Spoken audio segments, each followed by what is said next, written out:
Good evening, everybody. It is my pleasure to welcome you to our last lectures in this lecture series of this year. And I'm very happy to introduce our first speaker. We will have two speakers today. And the first speaker is the Most Reverend Stephen Juni Mareta.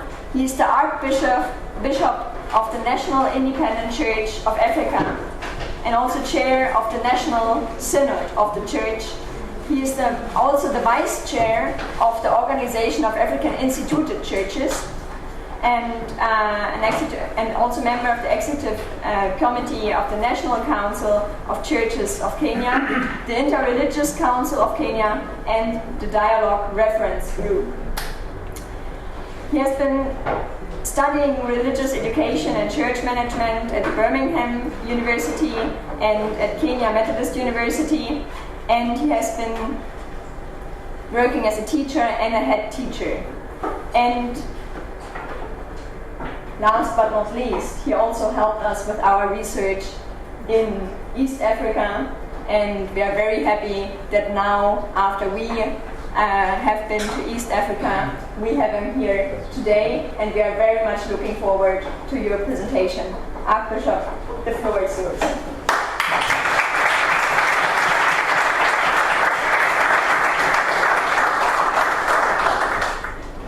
Students, ladies and gentlemen, good evening.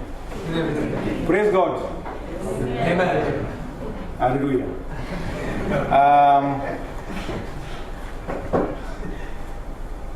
I'm sorry, just a second. Yeah, just continue to work on that. Yes. Our introduction has been made. I am Marete from Kenya, and I want to say it's an opportunity that I really appreciate to be with you this evening. I'm looking forward to tell you more about my church, more about the development happening in the National Independent Church of Africa, where I'm the Archbishop, and also to connect from where we came from, the history, bit of it, and then come to where we are now and where we are going. I want to say that mine is not it's not a paper, it's not a theory, it is what is on the ground. It is a practical, something that you can really touch if you go there. We talk about the schools, they are there. We talk about the churches and other projects, they are there. And we talk about independence, fighting for independence. Kenya is now independent. And this is the church that fought for independence. What has happened? I don't know. Just The technical things. Those are things sometimes they misbehave. Okay, I can read. I have it in hand copy. I'm very clever. I did it also here. Well, I wish to sincerely thank the 3 ladies you visited in Nairobi, Kenya, on 14th of September last year. Maria Ruiz Frost, who is here to introduce me, she was the leader of the group. Anistan and Teresa Mayer for their visit to my office last year and the research of this program. The visitors book in my desk was available for them, and this is how they wrote. Maria Ruiz wrote, "Thank you very much for this opportunity. Asante sana. Best wishes." Some Kiswahili there. Have you heard that? It's good that they learned a bit of Kiswahili. Asante sana means thank you very much. It's the language of East Africa and Central Africa. Anse wrote Asante sana. And Samia wrote Asante sana. And I've seen this in Kiswahili means thank you very much. And for you all, because you're many here, in Kiswahili we say Asanteni sana for being my audience this evening. I want to thank the organizers of the lecture series about university. Is it okay? so it's like the same show. Oh yeah.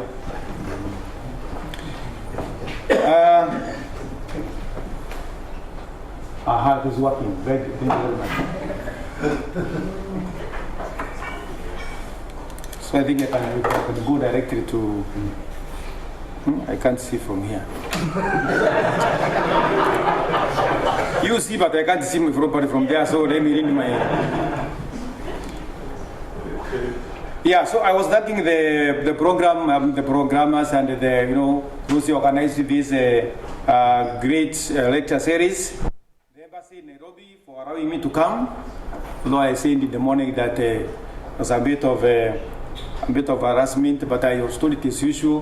Where are you going to? Who has invited you? Where will you be sleeping? Do you have money in your bank? Can we see your bank statement? Those kind of questions. And then he said, oh yes, I can give you. So I want to thank them. Because if they deny India, I will not be here. My name, Giovanni Stephen Marete. I've got some education in British and in Kenya. And now I want to go straight to the history, background of this church. Can you see it there? Historical background.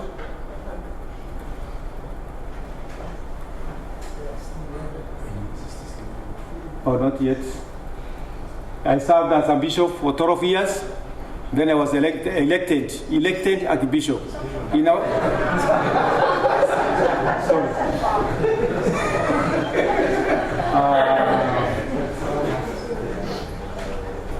Oh, sorry, I have gone very far.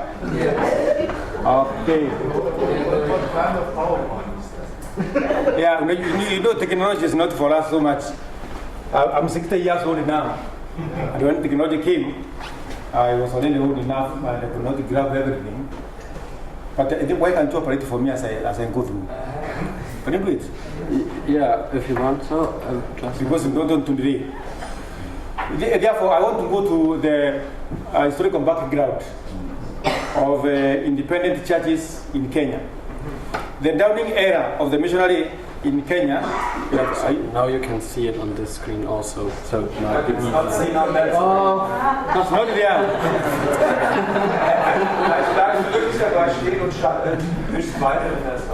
Okay. Just make it be seen there, then I'll read what I have here and copy. Is that okay? Yes. Yeah. And if it doesn't, then it's no problem. Now, 20th century, this is during the missionary era, when missionary came to Africa. They came with the colonizers together, and they colonized part of Africa. And we are saying that now when they came, there were many denominations that came from West. They are in different background in theology and social orientation, bearing the tradition of their parent bodies in Europe or Africa, where those missionaries first originated. In central and the eastern province of Kenya, the Gikuyu, Embu and Meru, the message was very well received. However, differences resulted into disagreements on the modalities of dealing with some cultural tradition and traditional habits and the values of the people. This was particularly a case of the famous Kikuyu controversy of 1929 on female circumcision, marriage, traditional ceremonies, and among others. And therefore, the Africans could not agree with the missionaries on these values. It was especially the belief of the African leaders that female circumcision was important at that time, and that it played an important cultural role for one to become a marriageable woman. In particular, the tribes of Kikuyu, Meru, and Embu, they did not agree to the mission churches that the practice was a sin and evil. This and other traditional practices performed by the Africans and preached against by the missionaries and the mission churches created a big rift and separation.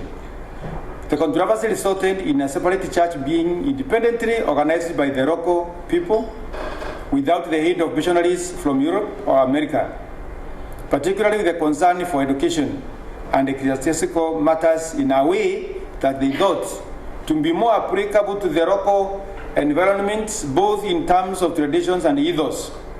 The new body was named African Pentecostal Church. You can move further down. Huh? Yeah. Like that? Keep going. Keep going. Okay. Oh, yeah. Here we are now. Very good. Now then, there's a controversy resulted in a separate church being independently started by the African leaders who came from those churches, who received the message first, but then they disagreed at that time. Now, the new body was named African Pentecostal Church, African Independent Pentecostal Church, AIPCA, by that time. Now, they had started schools, and these schools were given to a different body, which was known as Kikuyu Independent Schools Association, KISA, operating mainly in Kikuyu, Embu, and Meru. As the new association sought help from the existing missionary church, which is sometimes we call the mainland churches, so that they can educate their people and their pastors in Limuru, which was a college of divinity, to train their future leaders. It was not forthcoming. They were not allowed. Therefore, they sought and prayed a lot, and by providence of God, Bishop William Alexander of South Africa, of Orthodox Church, came into the picture. He was invited to become the mentor for the church, and in 1935, his intervention introduced some aspects of Orthodox tradition which are adopted even today. So the independent churches, they have some similarity with the Orthodox Church. National Independent Church of Africa at this point started their own schools. Their children were not around in the mission schools. Listen to that. Their children were not allowed to the mission schools because they were children of parents who are evil, who are backward, who are primitive, and therefore their children were already asked to go to their own schools, which were very few and scattered. Employing of teachers to manage their schools was also a challenge due to limited resources from the parents. Children from polygamous families were chased away from mission schools, and therefore they sought refuge in the independent schools. Polygamous Africa, during that time, men were marrying more than one wife. And since they were chased away from the mission churches, which preached monogamous, you must have one wife. So we asked ourselves, do you divorce the other one and remain with one? Whom do you divorce and whom do you retain, so that it can be acceptable in the church? Therefore, the independent church got very many followers, because many flocked and said, yes, here we are. Although, of course, they were advised not to marry more wives, but don't divorce the one you have. And therefore, this is why the independent churches and the many followers at that time. Now, by 1948, struggle for independence in central Kenya was at an advanced stage. African church leaders focused on struggles for independent schools and political freedom and for justice. And you know, justice will come when there is freedom. Therefore, there was schools and the political freedom.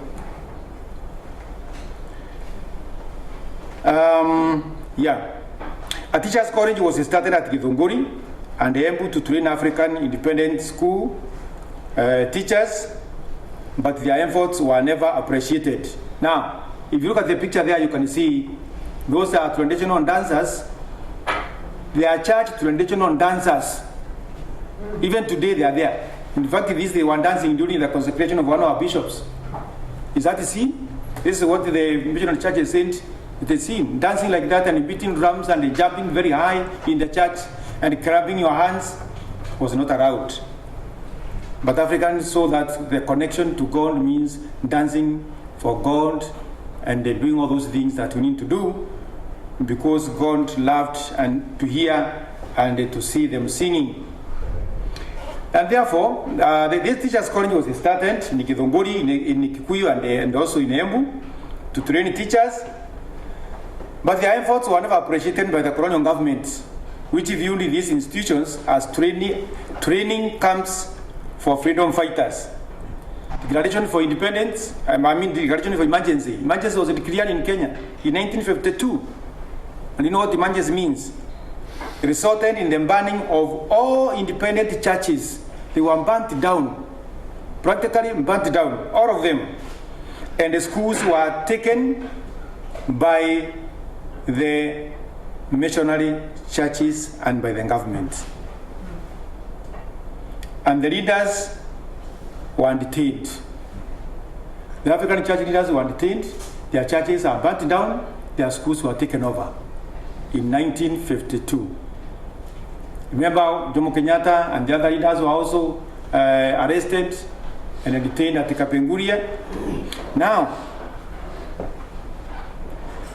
independent church leaders at this time believed that the church had God should represent what they thought was perfect in terms of traditional values and the people's aspirations. The state represented by colonial government was instead persecuting the African church leaders for supporting the issue of Africans in gaining self-independence. And therefore, many of their leaders were detained and members suppressed due to their demand for democracy, an opinion that appeared to contradict the colonial government and the mission churches. And these mission churches, they preached that everyone must obey the autocratic state and the governor and the queen, for they are put into leadership by God. That is biblical, remember? So they use that to suppress and say, you must obey. You are supposed to obey, even when you are oppressed. Well, the African independent church leaders strongly believed,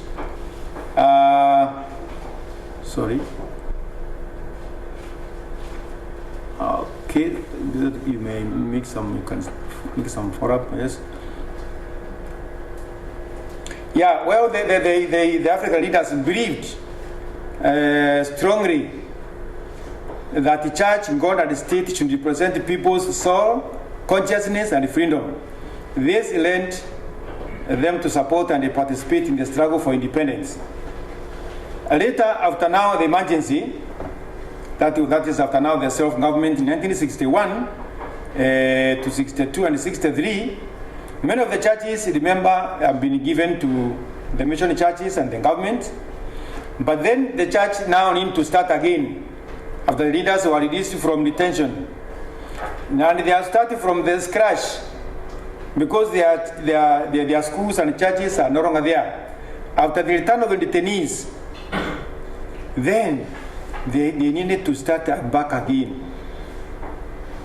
Now, the new government, which we took over, was also not very well. They didn't agree very much with the independent churches. Why? Because many leaders belong to the mission-oriented churches. The politicians and the leaders and the DCs and the PCs and the chief, because they're the ones who went to school. So we, the independent leaders, were just at the back there. Nobody recognized us. But then the struggle continued. And in 1964, churches were registered again because they were burnt and they scrapped off. NSC was registered February 1964. AIPC was registered also, and they embarked on a central province. NSC sought consecration of their first bishop, Reverend Bishop Nwili Nyaga. Your picture, the photo you can see there is a bishop going to the village, the family. I'm a family man, so those are my siblings and members of my family. Okay, the person who was covering for me, so it's important to include the pictures there. Very good. Now, In 1975, we have now the bishop headquarters in Embu, who was consecrated by David Maina of AIPCA, because nobody else could do that, so they help each other. Then 1975, the church looked for wind-up participation and the ecumenical fellowship, joined the NCCK and later OIC, and also provided the first general secretary of OIC, the late Archbishop Ujero Wabugu, whom I took over from him. So now the church now is on the ground, starting from the scratch. There were no plots. Plots have been taken over by the administration, by those other churches. Therefore, we have to buy plots, we have to start building schools, and this was not easy. There's something that I will just not bother you with. Those are members of the synod of my church, meeting in one of the diocese headquarters in Embu. That headquarters there costed 30 million. It is a 3-story building, and all the money from our own selves, not on a partner, nobody, but ourselves. There's something that I want to pass here. Fundamental Declaration of Faith. 30 million is $300,000. Yeah, 300,000 euro. US dollars. Yeah, raised by the people, by themselves. And so what we are saying is that we are able to do some of these things. We only need somebody to work with us, until somebody to say, I want to take part in what you are doing. I don't want to read the mission and the vision and the core values, because they are all here, because this booklet is meant even for the members of my church. You can see they are there. Our mission, for example, is to preach the good news of the saving grace of God, preach deliverance from sin and ignorance, and also to respond to the physical and spiritual needs of our people, to bring Christians to maturity through various training events, that is empowerment, to facilitate a lifestyle characteristic of caring and constructive relationship among all members. By this, we shall do so that God may be glorified in all areas of our ministry. If we don't do that, then even if we do development and spiritually people are in the spiritual areas neglected, we are going nowhere. Somebody said that you don't preach to people who are hungry, who are poor, and tell them we are going to heaven. And as a pastor, when you are in front there, you want to look back, there's nobody, because they are dead. So what did you do? Let them feed themselves. Let them eat well. Then you can go to heaven when you are healthy enough. Praise God. Amen. Now, I also don't go. I don't go about the core values. You can see, to transform people's lives through preaching, teaching, and healing. And here we are back on teaching very much. We want to say teaching is very important, because teaching will teach them on how to be self-reliant, on how to use their local resources, and how to utilize what they have. If you can allow me, I will go straight away to very important issues here. We are also ecumenical. You can see we are attending NCCK meeting in Nairobi. One of them is my bishop, the other one is a Reformed Church moderator. Down there, the Articles of Faith. What is salvation to us? Is obtained only through vital faith in Jesus as the Son of God and the Savior. You can lead. The Holy Scriptures, we believe in the Old and New Testament. The church is competent to issue supplementary statements concerning the faith for the guidance of teaching and education of the faithful, provided that such statements are not contrary to the teaching and the truth of the church as revealed in the Holy Scriptures. The creed is there. Why do we believe in the creed? Every morning when we start the service, we say the creed, reminding us what we believe in. The sacraments, we have the baptism. It is explained there how it is done. Remember, we use holy oil after being baptized. Then you are anointed. We have the Holy Communion, Eucharist, or the Lord's table.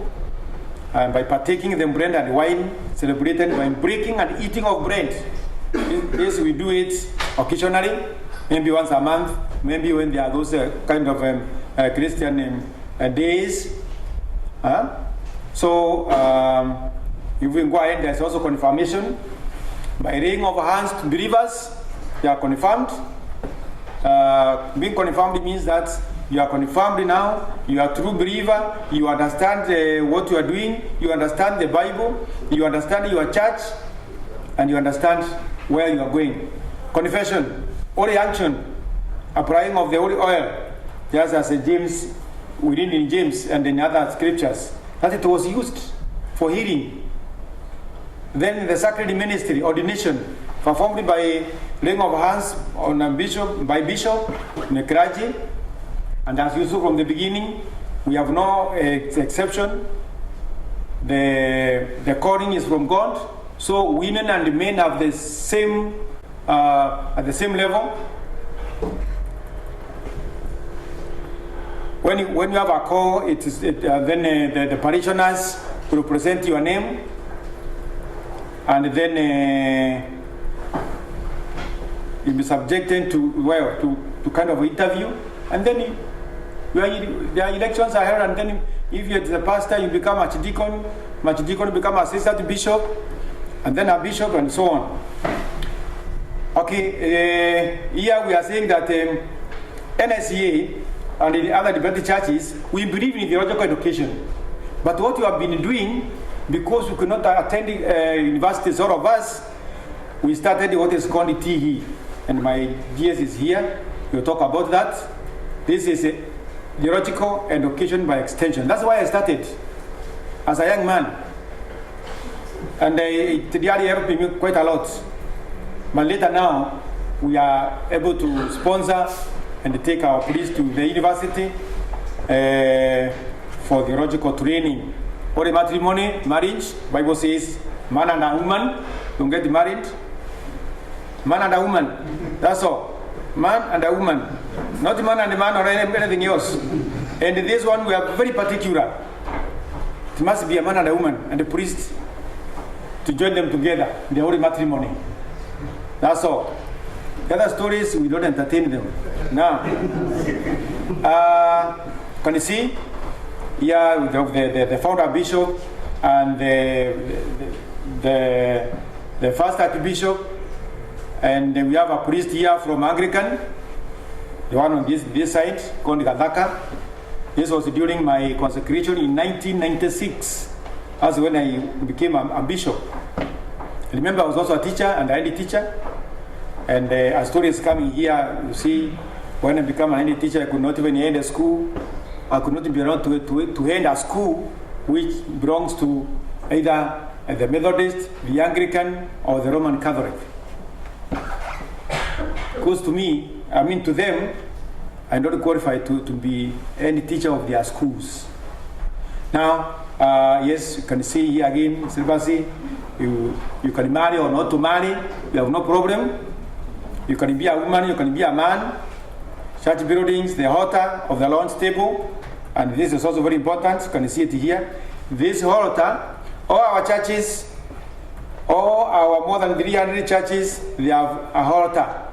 This is the most holy place in the church, entered by ordained priest only. To offer the sacrifice, and when they are preaching, and when they are praying, and when they are anointing, this is the place. In every church it is there. You can see it there. Sometimes we have candles, like this one in Nairobi. We have lights, electrical lights, allowed there to somewhere to bring that beauty and also to reflect. So as we continue, purity of life, schools and other institutions of learning, we believe that all truth belongs to God. Therefore, the church promotes and sound education and good learning, especially for the clergy and laity.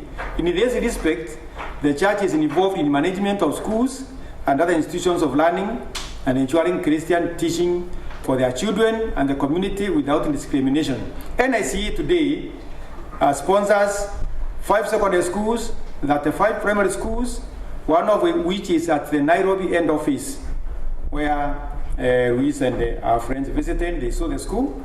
School is there. The teachers there. They have a bus that brings them to school and takes them back home. We sponsor 4 of them from their orphans, their families that cannot afford. NSE is ecumenical. The church is in closer cooperation with other churches. That's why you saw that I belong to DRG. DRG is a dialogue reference group. Okay? Which means that we, Islam, Hindu, all of us, we see together. And we reflect on our country, Kenya. What is happening? About voter, justice, about police brutality, corruption, those things that affect all of us. We discuss together and we relate to each other. Church and state. We, the church, we are concerned with the political, economic, social, and environmental issues of the nation. The church, however, it means political independence of the state and the state of the church. NSC does not align itself with any particular school of thought. Nevertheless, our members are politically free to join any party and are urged to be responsible citizens using their influence and talent for the welfare of the state and its people. The ordained clergy are conscious not to join partisan politics. Should a clergy wish to seek a political position or a post, he has to resign for the time being. The church always bears in mind that it is commissioned by the Lord Jesus and must exercise that prophetic ministry in the society. Therefore, politics is within us. Remember, we fought for independence. Therefore, after independence, we also want political positions. And let now some of our people, even our priests, have been elected as county assembly members, and we have an MP elected from Embu. Now, values and dignity of human beings, we believe in dignity, we believe in UN declaration, and we advocate for gender, race, tribe, non-discrimination. And we are there with all those other the other organizations. Affirmation, you can see it there. I don't want to go through all of them. It can take a lot of time. I know a bishop can be around to continue forever, but you see, may not be very, very good. I know this is telling me a few minutes left, but you see, I have an agenda here which I want to visit there very fast. I can't leave this. Why is it? It's down here.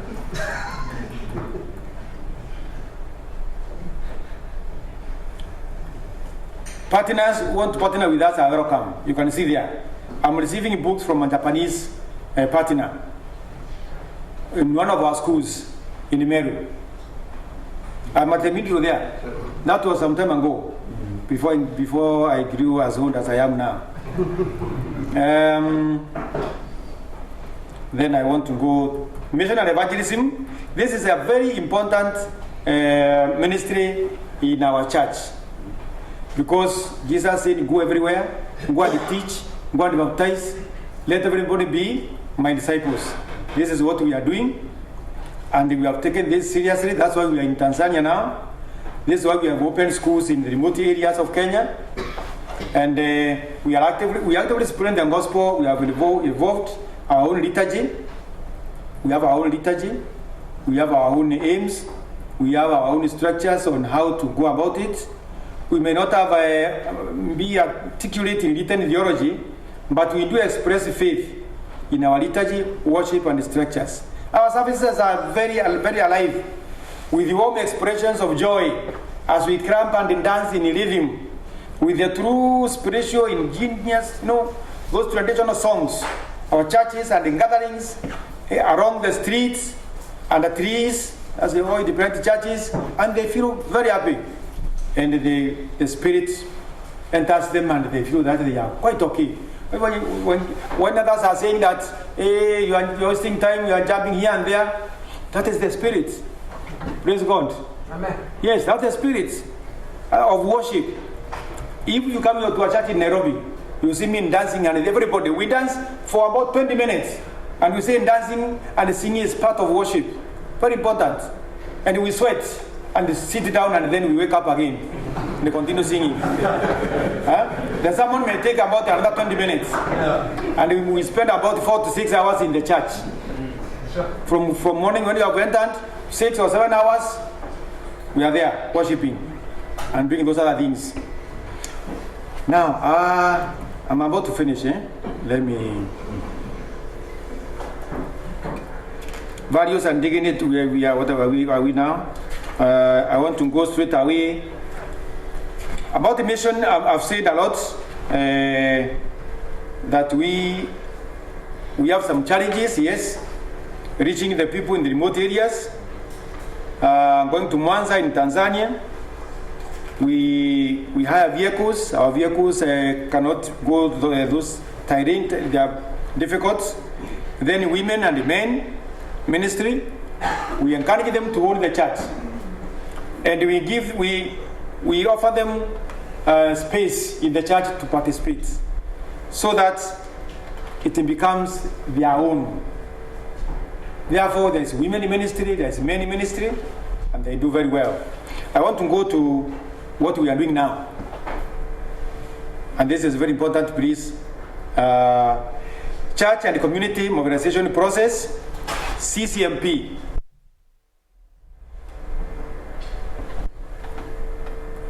This is another congregation meeting which happened 2 years ago. I want to take you there very quickly. CCMP, yes, there we are. Now, CCMP is a process which is designed to facilitate and carry out the integral mission that helps the church and the community to address issues affecting them in a holistic manner. The church leads the community and sensitizes the local leaders to utilize the available resources to improve their livelihood. How do we do that? Yeah, the bishop with the priest inaugurating that project in Meru. The overall objective of this process, CCMP, is to empower people to desire them by themselves to transform their situation holistically using God-given resources. The church develops 5 stages to undertake this process systematically as follows. Stage 1. What was the purpose of God creating humankind? We sit with them down, and the facilitators are taught how to handle this. The answer from the Bible is to awaken them. In Genesis 1, why God created? Why God give all the environment, the trees and the whatever He created, and He said, He told man, I have given you this.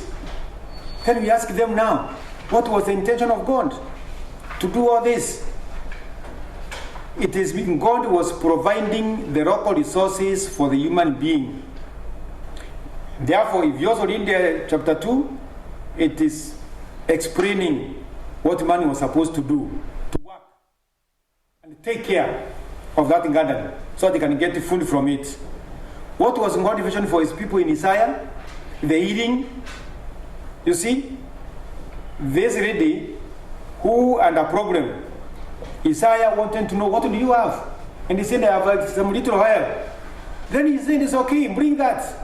So God uses the little you have so that you can get more. Therefore, we use the Bible for them to realize that God had good intentions, and that the feeding of the 5,000, Jesus did not go to the shop. He didn't tell people bring money. He only said feed the people. The disciples said we can't afford. Somebody said there's a boy here with 2 fish and 5, and he said bring them. They're enough. So God uses what you have, and therefore people realize whom they have resources with them.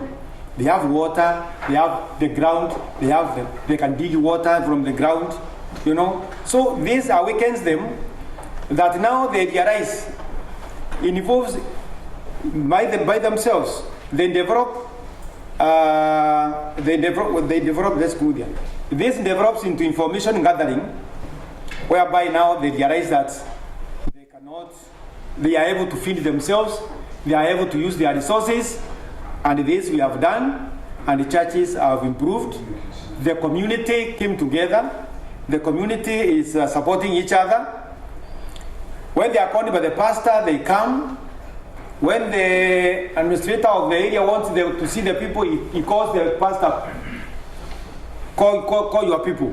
They'll come together. So there's not coordination. All the churches are included. And this was introduced by NCCK, I think from the Bread for the World. They just did some training and they went away. But we went ahead and utilized those methods, and everything is happening. And we have seen churches developing, and we have seen a lot of change. Therefore, this is one tool to create change in the people. We have talked about the learning institutions. I've seen we have schools. I've seen we have our pastors who are well educated. We have 89 priests in our church. And this priest, one priest is presiding over 5-day centers. And this is happening all over.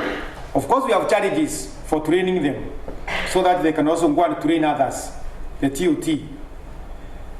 Now, well, my time seems to be over. And I had a lot here, but I want to say, you can see me later for more information. If you want to learn more, yes, schools are there. Yes, I want to come down now. I just want to say something the last year. The people you see there are the sponsors of all our schools. That is the bishop and his wife, and the archbishop and his wife. We are the patron. They call us patron. We don't do anything. They just call us patron, and then when they have a graduation, when they have a parent meeting, when they are giving rewards, like when you visited us, you saw some people singing outside. One lady had graduated, and everybody was there, and we went out to see. And they asked me, what is it? I told them, this is what we embrace. Education is very important. Just one. And 200 people will leave their work and come there and jump and sing and eat. That encourages others to study. And so, education is very important to us. That's why we have all those schools. We have a polytechnic. You can see. We have 2 dispensaries which are working. Of course, this has promoted a lot in those environment. You can see us there inspecting a building of a school in Meru North. Children and the King's Ministry connection. Children are the future. And we have taught our people and our priests that since Jesus himself had time to pray for children and touch them. What about the priest? Who is in more than Jesus? So every morning, before the church, the service starts, the priest goes to the children, prays with them, touches them, anoints them, and then gives them to the teacher, so that they can go and now do their own things, so that they learn, so that they experience, they love the church. What we want to do is to indoctrinate them, so that they can love their church and say, this is the only church. Otherwise, if you don't do that, the church of the future is doomed. I'm finishing now, please. Now, as I finish, I want to say, I would read. Last year, we visited the Vatican. Thank you, General Secretary. You invited me. We went there, 10 of us from Africa. And we had a dialogue with the Pope, and all this, I won't read about what he said. He said everybody has a responsibility. Go and do it with honesty, with all your strength, and with all your resources. And that's what we are doing now. What you have, you have the resources. Be honest, and your resources, use your resources. Can you see? And the last one, this was a graduation of one of our bishops just the other day. Louisa will have an advantage because I'll give her this book. You can see us in Rwanda, interreligious meeting, where we are talking about the family planning. And you can see also down here, me and the General Secretary in Indonesia, where we met the World Forum leaders, Global Leaders Forum, Indonesia, talking about the world, about Christianity, about how we can collaborate, things that we can do together in Kenya, Interreligious Council, with the chairman, Father Mutie, is an Orthodox, but he was elected by all the other groups to be the chair, including the Roman Catholic and the Muslims. With the Pope, we exchanged greetings. In Kenya, we call it handshake. Handshake brings good things. Thank you very much for listening. If there are questions, welcome. Thank you.